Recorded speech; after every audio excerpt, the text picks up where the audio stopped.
ओम श्री गणेशाय नमः। ओम नमः शिवाय। ओम नमो भगवते श्री वासुदेवाय नमः। श्रीमद् भगवत गीता के पहले अध्याय का महात्म्य। श्री पार्वती जी ने कहा, भगवान, आप सब तत्वों के ज्ञाता हैं। आपकी कृपा से मुझे श्री विष्णु संबंधी नाना प्रकार के धर्म सुनने को मिले हैं, जो समस्त लोक का उद्धार करने वाले हैं। देवेश, अब मैं गीता का महात्म्य सुनना चाहती हूँ, जिसका श्रवण करने से श्री हरि में भक्ति बढ़ती है। श्री महादेव जी बोले, जिनका श्री विग्रह अलसी के फूल की भांति श्याम वर्ण का है, पक्षीराज गरुड़ ही जिनके वाहन हैं, जो अपनी महिमा से कभी च्युत नहीं होते तथा शेषनाग की शैया पर शयन करते हैं, उन भगवान महाविष्णु की हम उपासना करते हैं। एक समय की बात है, मूर दैत्य के नाशक भगवान विष्णु शेषनाग के रमणीय आसन पर सुखपूर्वक विराजमान थे। उस समय समस्त लोगों को आनंद देने वाली भगवती लक्ष्मी ने आदरपूर्वक प्रश्न किया।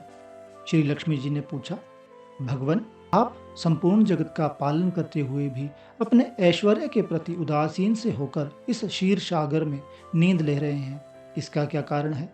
श्री भगवान बोले, सुमुखी, मैं नींद नहीं लेता हूँ, अपितु तत्व का अनुसरण करने वाली अंतर्दृष्टि के द्वारा अपने ही माहेश्वर तेज का साक्षात्कार कर रहा हूँ। देवी, यह वही तेज है जिसका योगी पुरुष कुशाग्र बुद्धि के द्वारा अपने अंतकरण में दर्शन करते हैं तथा जिसे मीमांसक विद्वान वेदों का सार तत्व निश्चित करते हैं।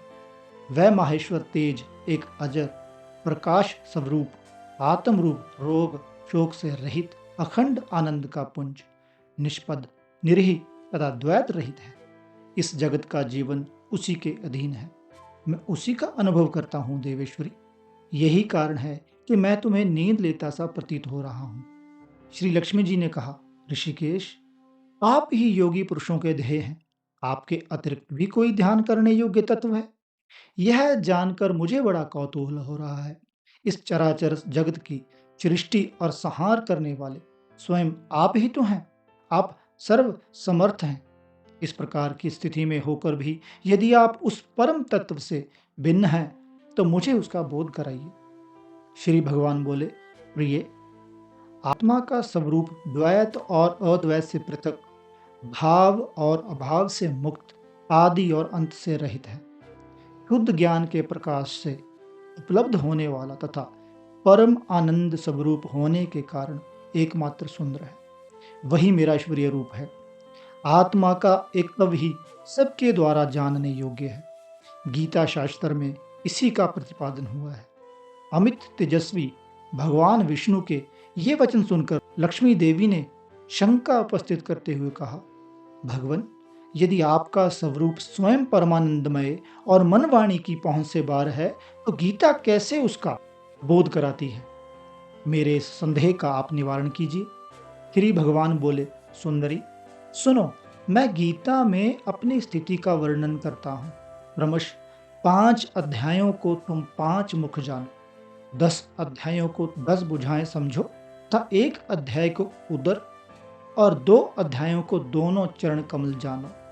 इस प्रकार यह 18 अध्यायों की वाग्मयी ईश्वरीय मूर्ति ही समझनी चाहिए। यह ज्ञान मात्र ही महान पातकों का नाश करने वाली है। जो उत्तम बुद्धि वाला पुरुष गीता के 1 या आधे अध्याय का अथवा 1 आधे या चौथाई श्लोक का भी प्रतिदिन अभ्यास करता है, वह सुशर्मा के समान मुक्त हो जाता है।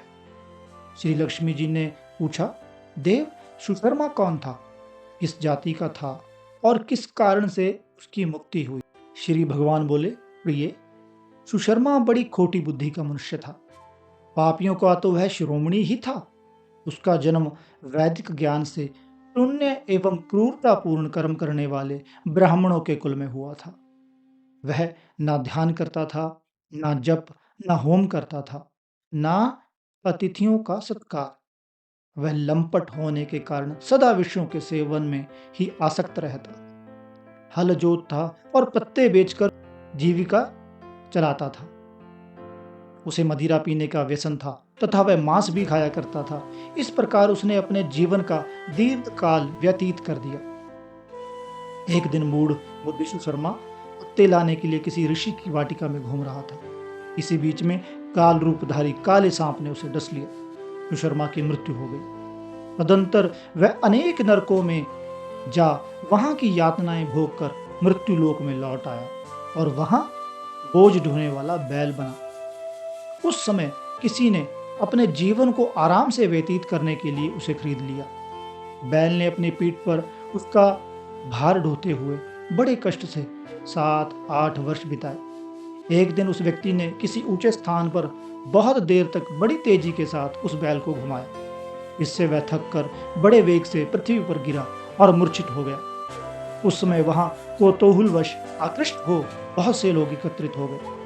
उस जन समुदाय में से किसी पुण्यात्मा व्यक्ति ने उस बैल का कल्याण करने के लिए उसे अपना पुण्यदान किया। तत्पश्चात कुछ दूसरे लोगों ने भी अपने अपने पुण्यों को याद करके उन्हें उसके लिए दान किया। उस भीड़ में एक वेश्या भी खड़ी थी। उसे अपने पुण्य का पता नहीं था, तो भी उसने लोगों की देखा देखी उस बैल के लिए कुछ त्याग किया। तदंतर यमराज के दूत उस मरे हुए प्राणी को पहले यमपुरी में ले गए। वहां यह विचार कर कि यह वेश्या के दिए हुए पुण्य से पुण्यवान हो गया है, तो छोड़ दिया गया। फिर वह भूलोक में आकर कुल और शील वाले ब्राह्मण के घर में उत्पन्न हुआ। उस समय भी उसे अपने पूर्व जन्म की बातों का स्मरण बना रहा। बहुत दिनों के बाद अपने अज्ञान को दूर करने वाले कल्याण तत्व का जिज्ञासु होकर वह उस वेश्या के पास गया और उसने दान की बात बतलाते हुए उससे पूछा, तुमने कौन सा पुण्यदान किया था? वेश्या ने उत्तर दिया, वह पिंजरे में बैठा हुआ तोता प्रतिदिन कुछ पढ़ता है, उससे मेरा अंतकरण पवित्र हो गया है। उसी का पुण्य मैंने तुम्हारे लिए दान किया था। इसके बाद दोनों ने तोते से पूछा। अब उस तोते ने अपने पूर्व जन्म का स्मरण करके प्राचीन इतिहास कहना आरंभ किया। शुक बोला, मतलब तोता बोला, पूर्व जन्म में मैं विद्वान होकर भी विद्वता के अभिमान से मोहित रहता था। मेरा राग द्वेष इतना बढ़ गया था कि मैं गुणवान विद्वानों के प्रति भी ईर्ष्या भाव रखने लगा। फिर समय अनुसार मेरी मृत्यु हो गई और मैं अनेकों घृणित लोकों में भटकता रहा। उसके बाद इस लोक में आया। सदगुरु की अत्यंत निंदा करने के कारण तोते के कुल में मेरा जन्म हुआ। पापी होने के कारण छोटी अवस्था में ही मेरा माता पिता से वियोग हो गया। एक दिन मैं ग्रीष्म ऋतु में तपे हुए मार्ग पर पड़ा था। वहां से कुछ श्रेष्ठ मुनि मुझे उठा लाए और महात्माओं के आश्रम के भीतर एक पिंजरे में उन्होंने मुझे डाल दिया। वहीं मुझे पढ़ाया गया। ऋषियों के बालक बड़े आदर के साथ गीता के प्रथम अध्याय की आवृत्ति करते थे। उन्हीं से सुनकर मैं भी बारंबार पाठ करने लगा। इसी बीच में एक चोरी करने वाले बहेलिये ने मुझे वहां से चुरा लिया। उसके बाद इस देवी ने मुझे खरीद लिया।